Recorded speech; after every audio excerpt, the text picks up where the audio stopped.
All right, let's dive into what might just be Shakespeare's very first play. It's a wild story, a real roller coaster of loyalty, love, and one of the most jaw-dropping betrayals he ever put on a stage. We're talking about The Two Gentlemen of Verona. Wow. This is what the whole play is about, really. Just think about it for a second. Of all the people who could hurt you, the absolute worst is your best friend. Shakespeare doesn't waste any time, does he? He hits us with this gut punch of an idea before we even know who's who. So a lot of people think this is Shakespeare's first crack at writing a play, probably from the early 1590s, and you can kind of tell. It's got this raw, almost experimental vibe to it. You can practically see him working things out, you know? He's throwing these two huge ideas against each other, the unbreakable bond of friendship versus the totally chaotic power of love. Look, it's not as smooth as play by a long shot, but it's such a cool look at where his genius was just starting to take shape. Okay, so let's meet our main characters. We've got two best friends, two very different ideas about life, and a trip that's going to push their friendship right to the breaking point. So here are our two gentlemen. They're like night and day. First, you've got Valentine. He's all about getting out there, seeing the world, heading to Milan for some adventure. For him, friendship is everything.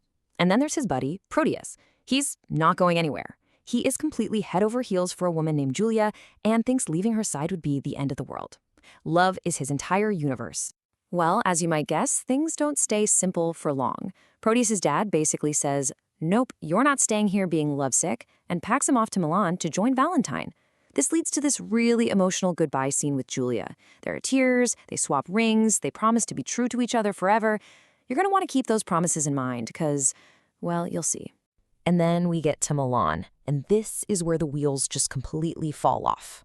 All those vows, all that talk of friendship and eternal love, yeah, get ready for all of that to go right out the window. So Proteus rolls into Milan and finds out his best pal Valentine is in love with this woman, Sylvia, who happens to be the Duke's daughter. And Proteus's reaction?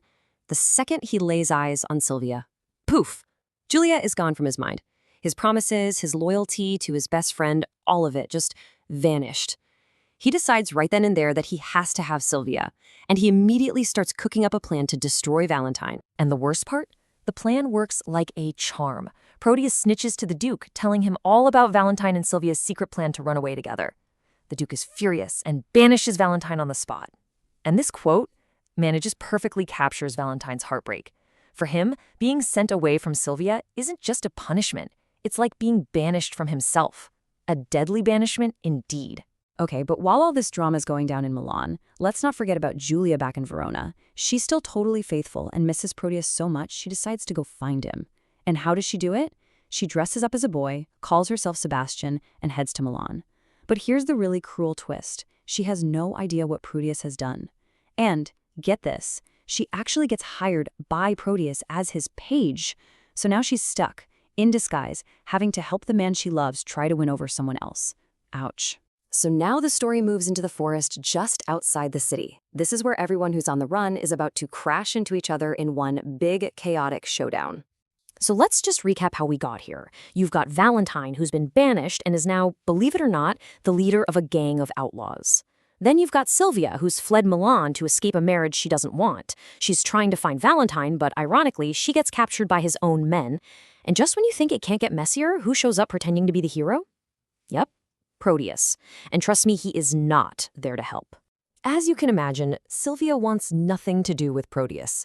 She tells him to get lost. And this is when Proteus hits rock bottom. He realizes he can't charm her, so he decides he's just going to take her. He actually attacks her right there. But just at that moment, Valentine emerges. Turns out he'd been watching from the trees the entire time. He steps in and saves Sylvia from the man who was supposed to be his best friend. This is it, the big confrontation. Okay, so you're probably thinking, here comes the sword fight, justice is served, right? Wrong. What happens next is so strange, so bizarre, that it's become the most talked about, most argued over part of this play for centuries. So get this. Valentine stops Proteus, who has just tried to assault the woman he loves, and then he forgives him. But wait, it gets weirder. To show how truly forgiving he is, Valentine actually says, "All that was mine in Sylvia I give thee." I'm not kidding. he offers his girlfriend to the guy who just attacked her. It's baffling. This absolutely insane offer is so shocking that Julia, still disguised as the page boy, faints on the spot. Her identity is revealed, and suddenly, seeing her there, Proteus is like, "Oh, right, I love Julia." He's instantly ashamed, and just like that, everything is wrapped up in a neat little bow.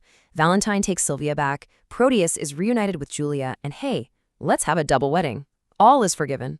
So, after all that craziness, you might be wondering, what are we supposed to make of this play? It's messy, it's weird, but it actually matters.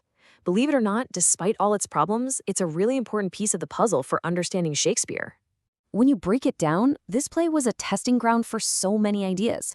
Julia is Shakespeare's very first heroine to dress up as a boy, a trick he'd use again and again in his later, greater comedies. Fun fact, it has the smallest cast of any of his plays. It also gave us Lawns and his dog Crab, who are hilarious and basically steal every scene they're in. And yeah, that ending, it's so controversial, we're still talking about it. So at the end of the day, yeah, most people agree it's one of his weaker efforts. But you have to see it as a starting point.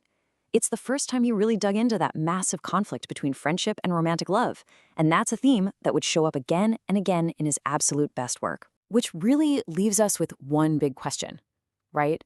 Is this play just a messy first draft, an early failure? Or is it something more, the raw, chaotic, maybe even essential blueprint for all the genius that was still to come?